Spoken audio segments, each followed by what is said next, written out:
Ayon sa datos ng World Report 2024 mga kapatid, ang North Korea ay isa sa pinakamahirap na bansa sa buong mundo. Ang gobyerno sa bansa na ito ay patuloy na nakikipagbuno sa kawalan ng seguridad ng pagkain, mga gamot at iba pang pangunahing pangangailangan ng kanilang bansa. Mas binibigyan ng prioridad ng gobyerno ang pagpapaunlad ng kanilang militar at seguridad, kung kaya't nagiging dahilan ito ng hindi sapat na produksyon ng pagkain sa bawat tahanan ng kanilang mamamayan. Ayon sa report ng AP News noong 2023, nananatiling mayroong napakataas na budget para sa depensa ang naipasa ng gobyerno ng North Korea. Magagamit umano ito para sa agresibong pagpapalawak ng nuclear arsenal ni Kim Jong-un sa kabila ito ng mga problema sa ekonomiya na kinakaharap ng bansa. Sa datos naman na inilabas ng The World Factbook, tinatayang nasa 20% hanggang 30% ng GDP ng North Korea ang kanilang ginagastos taon-taon para sa militar. Ang estimate nito ay nasa tinatayang 7 billion hanggang sa 11 billion dollars kada taon.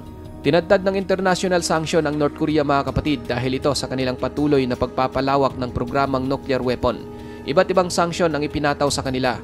Halimbawa, ang European Union ay nag-impose ng serye ng mga sanction tulad ng pag-embargo ng kanilang mga armas at mga materyales na gagamitin, pagbabawal sa pag-export ng aviation at rocket fuel sa North Korea, pagbabawal sa pangangalakal ng ginto, mahahalagang metal at mga diamonds sa pamahalaan ng North Korea at marami pang iba. Maliban sa European Union, nagpataw din ng serye ng mga sanksyon sa bansa ang Australia, Canada, China, Japan, Russia, South Korea, Taiwan at United States. Ngunit bagaman tila pinagtutulong ang presyo rin ng iba't ibang bansa ang North Korea, hindi pa rin nagpatinag si Kim Jong-un at patuloy pa rin pinalawak ang kanyang ambisyon na makabuo ng mas marami at mas malakas na mga nuclear weapon. Dahil dito, isang panibagong sanksyon na naman ang gustong ipataw ng US at mga kaalyado. Pero sa pagkakataong ito, tila hindi napapayag si Kim Jong-un at nagbitiw na ito ng maaanghang na pagbabanta. Welcome sa Maharlika TV. Sa videong ito ay sama-sama nating pag-uusapan ang umiinit na tensyon sa pagitan ng North Korea at Estados Unidos. Pero bago tayo magpatuloy, isang like lang po ang hinihingi ko para sa videong ito. Malaking bagay na po yan bilang suporta sa ating bawat ina-upload. Back to the video.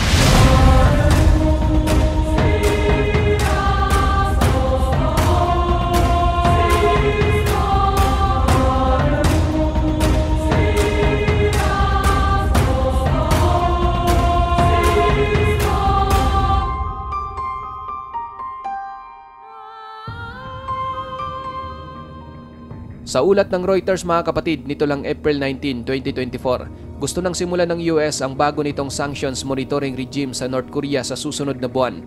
Ito'y matapos hadlangan ng Russia at China ang pag-renew ng mga monitoring activities sa bansa. Matagal na pong minomonitor ng UN ang North Korea mga kapatid. Ito'y upang ganap na may patupad ang mga parusa na ipinataw dito.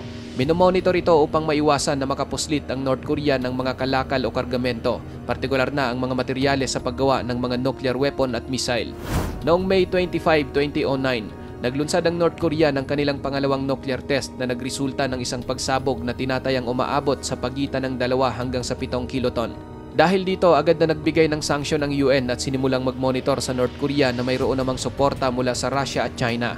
Ang mandato mga kapatid sa pag-monitor sa mga aktibidad ng North Korea ay nag-expire taon-taon tuwing katapusan ng Abril at sa taong ito naantala ang pag-renew dahil hinaharang na ito ng Russia. Kasama sa pag-monitor na ginagawa sa North Korea ay ang mapigil itong makapaglabas ng mga ibinibentang armas. Ngunit dahil sa pagpigil ng Russia na i-renew ang monitoring activity, malaking pabor ito para sa North Korea dahil malaki ang tsansa na makakapaglabas na sila at makakakuha ng mga kalakal mula sa Russia at China. Actually mga kapatid, sa kabila ng mga sanksyon na ipinataw sa North Korea, maraming mga ulat na nakakapagbenta ito ng mga armas sa Russia. Katunayan, ayon sa report ng Reuters, ang North Korea ay nagpadala umano sa Russia ng nasa 6,700 containers ng mga munition. Ang mga containers daw na ito ay naglalaman ng milyon-milyong mga bala upang magamit ng Russia sa digmaan nito laban sa Ukraine. Sinabi naman ng Al Jazeera, base umano sa National Intelligence Service ng South Korea, sinusuplayan daw ng North Korea ang Russia ng maraming mga bala para gamitin laban sa Ukraine kapalit naman ng satellite technology na ibibigay nito sa kanila. Ang sabi naman ng Time Magazine, ang North Korea ay nagpadala nga sa Russia ng mga containers na naglalaman ng milyon-milyong bilang ng mga artillery shells upang ma-maintain ni Putin ang kanyang pag-assault sa Ukraine. Dagdag pa sa report, kapalit umano ng mga balang ipinapadala ng North Korea sa Russia ay ang pagbibigay naman ng Russia sa kanila ng mga pagkain, mga materyales at mga parts na ginagamit ng North Korea sa paggawa ng mga armas. Ngayon mga kapatid, sa sinasabi ng Amerika na nais na nilang simulan ang panibagong sanctions monitoring sa North Korea sa susunod na buwan, Buwelta naman ng North Korea, mahigpit na response ang kanilang gagawin kung hihigpitan ng US ang pagsubaybay sa mga sanctions. Nangangahulugan ito na hindi napapayag ang North Korea na mayroong magmomonitor sa kanilang mga gagawin na related sa mga sanction na ipinapataw sa kanila. Mainit ang mga naging pahayag ni Kim Jong-un mga kapatid. Ito'y matapos bumisita sa South Korea noong nakaraang linggo ang US Ambassador sa United Nations na si Linda Thomas-Greenfield. Sinabi ng ambasador na ang Washington ay nakikipagtulungan sa mga kaalyado nito sa mga opsyon upang subaybayan ang mga internasyonal na parusa laban sa North Korea dahil sa mga programang missile at nuclear nito. Ayon naman kay Kim Jong-un mga kapatid, sa tuwing gumagawa ang US ng isang bagong resolusyon ng mga sanction sa arena ng United Nations, nagtitrigger lang daw ito ng mas malakas at mas maunlad na pagsubok ng armas nuklear ng North Korea. Ang sakit umano na dulot ng mga sanction na ipinataw ng US sa mamamayan ng North Korea ay naging isang matinding galit laban sa kanila.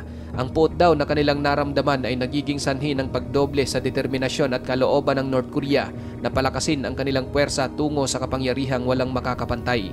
Hindi talaga pinapansin ng North Korea mga kapatid ang bigat ng mga sanksyon na ipinapataw sa kanila. Walang pakialam dito si Kim Jong-un kahit na ang kapalit ay ang matinding paghihirap ng kanyang mamamayan. Napapanatili nito ang isang tuloy-tuloy na daloy ng mga missile test na nagiging sanhi ng mataas na tensyon sa Korean Peninsula.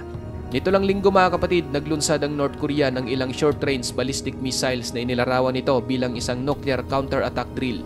Noong Miyerkules, tinuligsa naman ng maimpluwensyang kapatid ni Kim Jong-un na si Kim Yoo-jong ang joint military drills ng US at South Korea.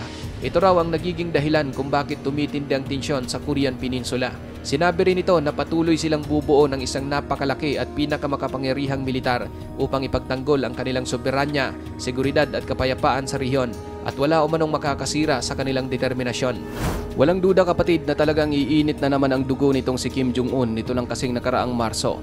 Muli na namang nagsanib puwersa ang militar ng Amerika at South Korea para sa isang pagsasanay na nakatuon sa banta ng North Korea.